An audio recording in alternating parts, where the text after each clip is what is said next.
بسم الله الرحمن الرحيم. يا علي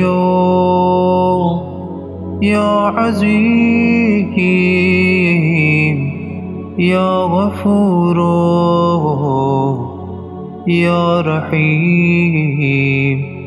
أنت الرب العظيم الذي ليس كمثله شيء وهو السميع البصير.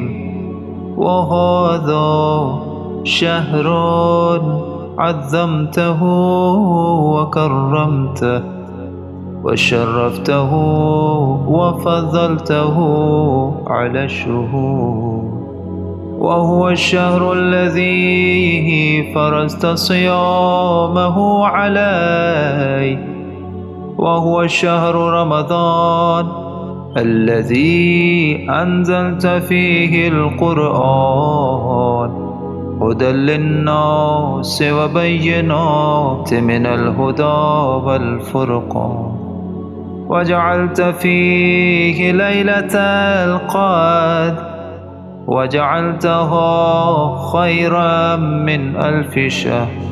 فيا ذا المن ولا يمن علي، من علي بفكاك رقبتي من النار، في من تمن علي وادخلني الجنة برحمتك يا أرحم الراحمين.